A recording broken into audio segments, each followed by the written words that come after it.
Hey guys, it's Mathel here once again with the last build and video for Delirium League. Delirium is of course over, but I've been a bit backlogged on what I'm doing and didn't get a chance to make the video on this character because he really did need some fine tuning right until the end, so I wasn't actually ready to make a video on him.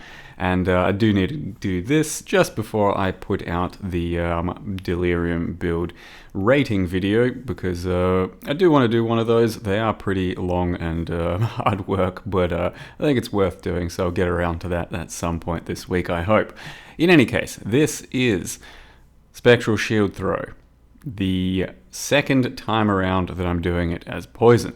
The very first time Spectral Shield Throw came out, I tried it as a poison build because it looked pretty crappy in every other form, and it was pretty shit as poison back then. It's still kind of shit as poison now, but it's a lot better. I've managed to make the character through Pathfinder, through some cluster jewels, using things like an obliteration wand and some explosions through the cluster jewels, and it feels a lot better. If nothing else, this character is just a really good mapper and clear speed character, because we went through maps pretty damn cruisily, up to tier 16s, did some double beyond, sextants, deliriums, all that kind of jazz, and pretty reliable in simulacrum as well. Where it falls completely short is the single target.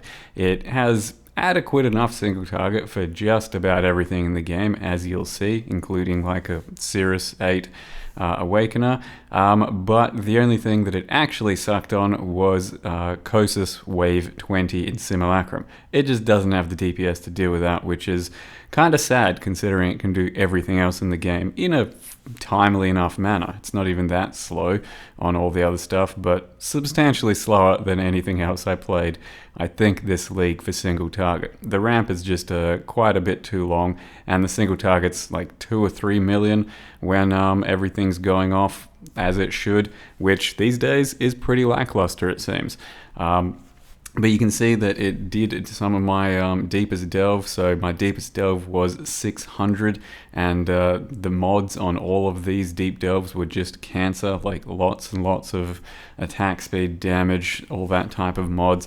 But it could handle it, occasionally dying from some of the nastiest stuff, but it was still doing it, and it definitely can do some pretty normal delves very cruisily. But my deepest stuff, it was having a bit of a struggle from time to time, but the clear on it is nice enough that it's completely doable. It's just not going to be the best one that I did for the league.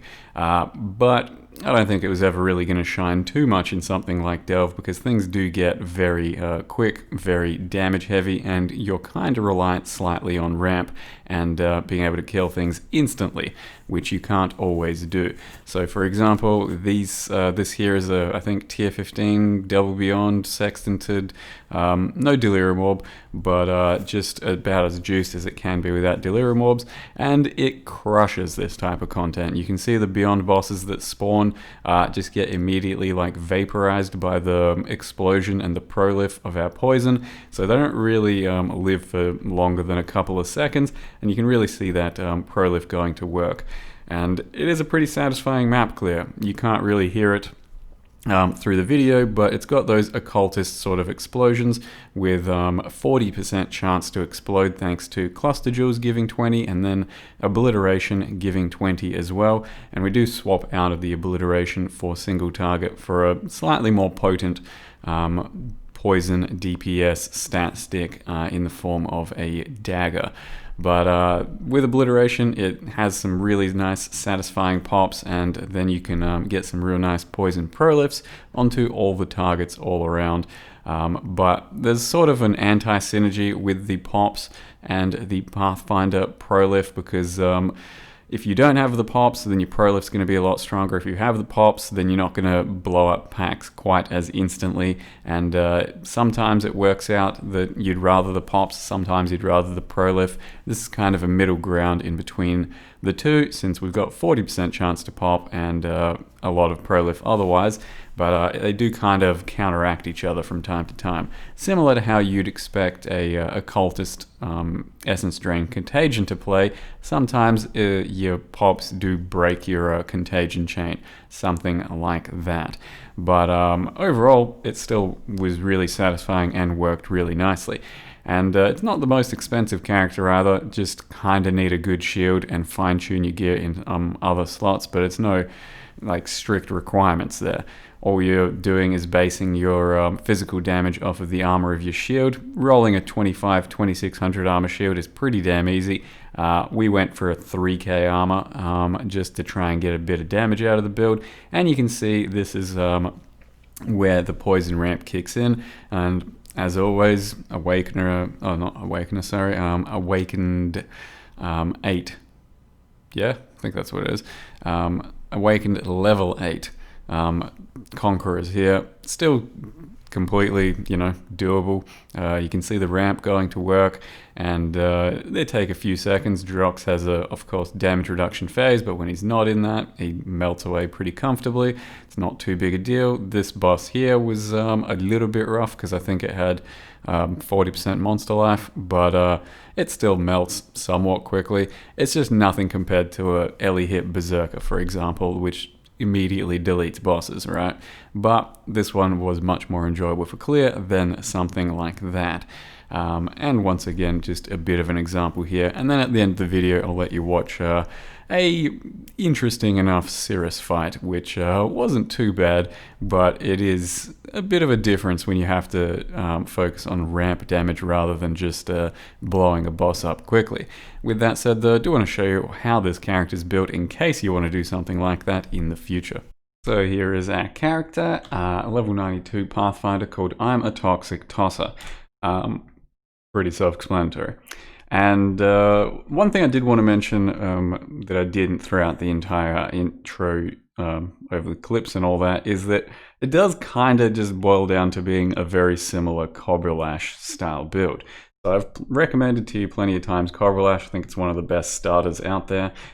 You could probably and potentially will be recommended to start with it for the new league, Harvest, but I wanted to mention that in playstyle and in essence, the way you're kind of using this and feeling this build throughout content will be very similar to Cobra Lash. So if you're really into kind of the look of this, chances are probably just play Cobra Lash because I think it's got better scaling overall. It plays similarly, but I think ultimately Cobra Lash has better single target, while this might just be a bit more defensive in the end if you've built it a somewhat similar way. But if you really are fixated on Spectral Shield Throw, then I'd say probably Bleed is the best way to do Spectral Shield Throw, but this certainly is kind of an option if you like what you saw. It wasn't the worst thing in the world, honestly. It's not too bad to play. I just feel like I'd rather invest my time into playing something like Cobra Lash if I was going to do something poisony. But if you're really fixated on Spectral Shield Throw, here it is. Spectral Shield Throw, and it's based off of, its damage is based off of the shield, and it scales off of armor or evasion. Typically speaking, the highest sort of damage you can get is from armor, because armor goes slightly higher than evasion. You could also use a hybrid shield, but I think they're a bit tougher to craft. And those use both evasion and armor, and it gets to about the same level of armor. So if you're just using like dense fossils, dense plus metallic, then typically you shouldn't take too many attempts to hit a shield that has 2, maybe even 3 armor mods as prefixes, but you're mostly just looking for the big up to 400 armor and then about 100% armor roll. And then when you're going for the min-max, you try and get the hybrid and you try and get a quality craft on as well. So like I said, I made like 2600 armor shields, like 3, 4, 5 of them, I think, something like that, with metallic and dense spam. But to get to like 2900, that's going to cost you quite a lot more, min-maxing quite a lot more results. So bear that in mind, that the last couple 100 pieces of armor really aren't that important. Just getting one that's like 2700 is pretty good by itself already and a lot cheaper. For Spectral Shield Throw then, we are utilizing all of that fizz, and getting some decent levels of added chaos from that fizz, but all of that either way generates poison damage. So then we have void manipulation, unbound ailments, deadly ailments, vile toxins, and vicious proj. And we are using the Spectral Shield Throw Jewel that turns our actual shields into sort of chaining projectiles, and I think it's pretty worth doing. Then using 2 different cluster jewels to just get the chaos explosions. Otherwise, it's a pretty stock standard poison Pathfinder passive tree. Most are going to look something like this, and even a Cobra Lash one will look pretty much exactly the same. And then you customize your sort of gear and links and cluster jewels to the build at hand. And in this case, we are using Chaos Clusters, which has Touch of Cruelty, Wicked Pole, and Unspeakable Gifts. The main thing we're looking for here is Unspeakable Gifts, and it was really hard to isolate it as just a 2. So typically, I'd get Unspeakable Gifts, 2 sockets, and then something else. So we've got Wicked Pole and Touch of Cruelty. Neither are particularly good or particularly important, but that's what we've got. And up here, we've got Unspeakable Gifts and Touch of Cruelty. Once again, mostly just looking for Unspeakable Gifts for the explosions, but even then, you don't really need them. It's just kind of better for real large-scale clear, and I think a bit more fun too. We then go with mediums all the way across the board, which do chaos.multi, and the important stuff here is to get low tolerance. So we've got 2 of these, so it just means that you won't really be waiting for things to die while doing pack clear, and with your poison prolif it should make your clear quite a bit nicer as well. Without low tolerance, maybe sometimes you'll just have to wait a second or 2 for a pack to die, whereas this gives you quite a lot more damage on that initial hit, and then the chains and the prolifs and the explosions can start going. So I've only decided that we need 2 of these, so 1 low tolerance over here and 1 over here. Any more than that, and I felt like we were investing too much in clear and not enough on boosting our single target. So I got 2 there, but you can stack more if you really want. I got 2 there, and then got Wasting Affliction, Brush with Death, because I think that life on kill is pretty nice. Eldritch Inspiration, because, I don't know, it just came with Wasting Affliction, and then Eldritch Inspiration, because kind of hard to roll these to exactly what you want, but that's what I got with a low tolerance. I then just chucked some regular jewels that give me some life, resists, and a bit of attack speed, bit of poison duration, something like that. But you can justify using pure life, branching out if you really want, or you can use a life jewel that then hits up some Brush with the Death, I think, for a couple of points if you'd really rather, which isn't a bad idea. Then just, yep, that there, and a Fatal up there. Aside from that, also got a chaos.multi malevolence Watcher's Eye, and like I said, pretty basic passive tree. And if you're going to build a Pathfinder as poison, your first 4 points are always going to be Master Toxicist, and then you go for these 4 just to get elemental immunity, elemental ailment immunity, but you can, if you want to, I don't know, just go all out for deeps, get the attack speed and movement speed instead. But like I said, we've got a lot of physical damage, and thanks to this skill here and some of our other stuff, we do convert and get a lot of chaos as well. So you can see about half my damage right now is chaos. If we press the Sin's Rebirth and its Series Promise as well, as a Pathfinder, they're pretty beefed, you got quite a lot more chaos. All of a sudden our fizz becomes something like 1/3 or 1/4 of our damage, and chaos takes over. So there's a lot of scaling there since we have a lot of % chaos damage. Because of all that % chaos, getting any of our fizz into extra chaos or converted to chaos makes our damage quite a lot more valuable. Likewise, because we've got void manipulation giving us more chaos too. So I managed to craft a dagger that has some extra chaos and then a bunch of random chaos.multi and poison stuff. So it's a hunter dagger that I used some corroded and aberrant fossils on until we got some decent results. It's pretty hard to make a really good one, but by default we're just running an obliteration. It's still got some extra fizz chaos, but it's got those chaos pops that you're looking for, and it's corrupted with area of effect. Wearing this over The obliteration isn't much of a single target increase is what it's going to tell you here. Most of it's going to be in a little bit of dot multi, but the Fizz's extra chaos is pretty damn important for the extra damage, and ideally you can get a dagger with Fizz's extra chaos and Fizz converted to chaos. That would be quite big indeed, and then all this other crap as well if you can. So by default, obliteration, completely fine. Just a chest with some life. Pretty much across the board, you're just getting life and resists everywhere else. Despair on a ring with some accuracy. Accuracy over here with a bit of int. Just poison, faster boots. Not super important anyway. Don't really need those, I don't think. But if you can, why the hell not?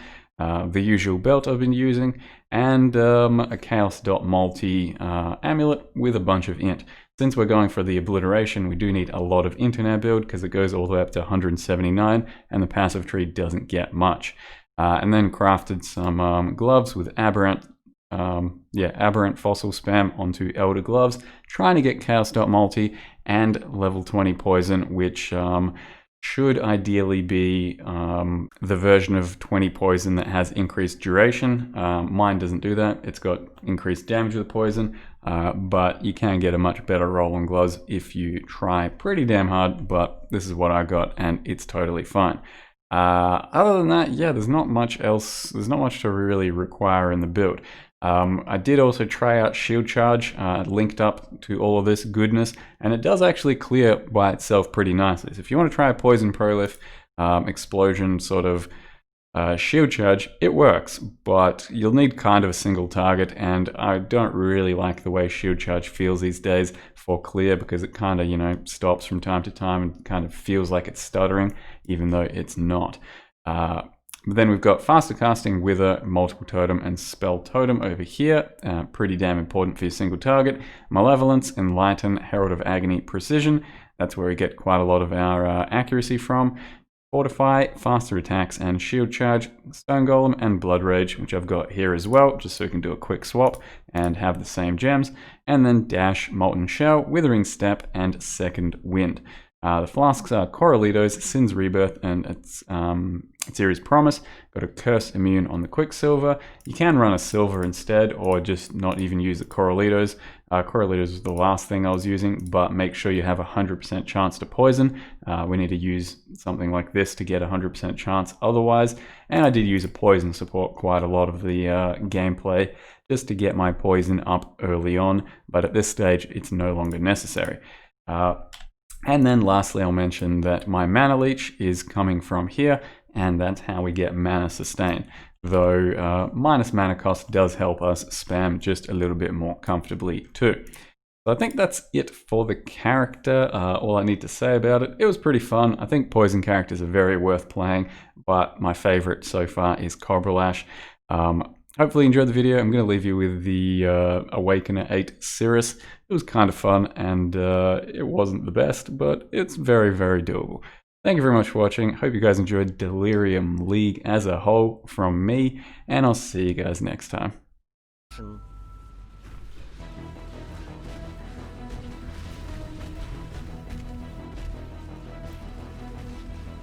Hey, it's not that bad. At least being a Pathfinder, I can use my flasks every single time.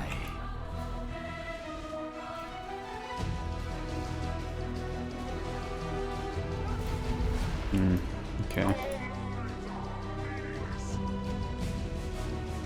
I know. Yeah, Pathfinder kind of makes up for it. Fact is, I could like full flask twice every single phase, whereas most builds are holding off on flasking even once.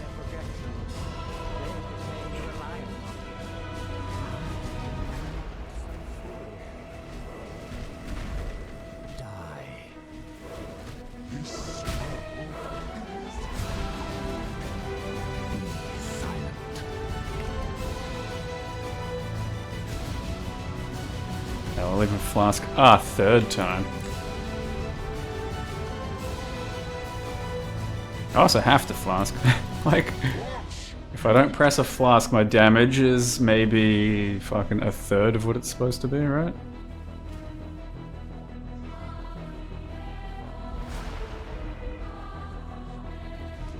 No.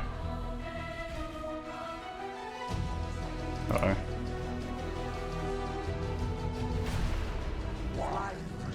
Really interesting enough to warrant all this pain.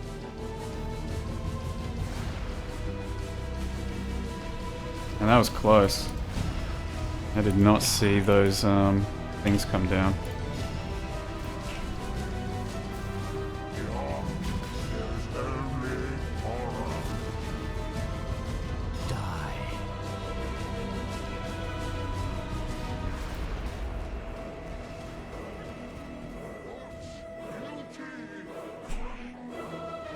Use so many flasks.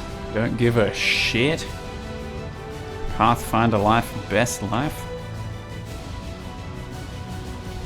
Alright. Well, that was the easy part. Shit gets real now.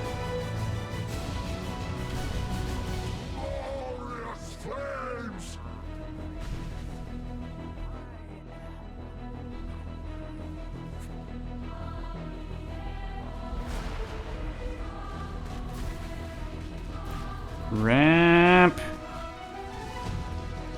Oh no. Feel the thrill of the void. Beyond, there is only horror. Okay. Everlasting fire.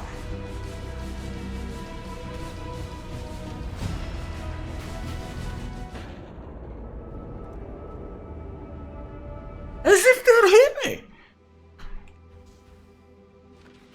It was corrupting blood in the end that got me. Because I took like all the beams and then didn't press 1, I think, in time. I didn't even press fucking 1 because I didn't think I was getting hit by it. That's essentially what happened.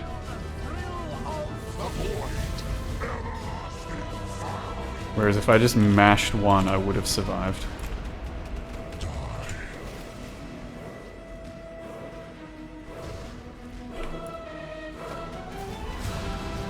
That was through VMS as well. I pressed VMS just in case I was going to get hit.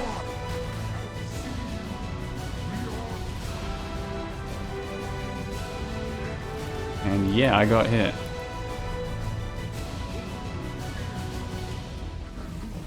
Everlasting fire.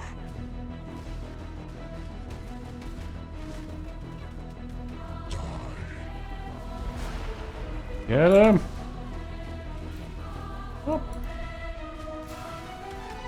Why did I press that? You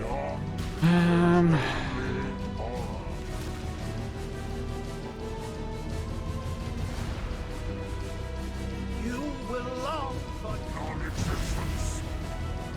Everlasting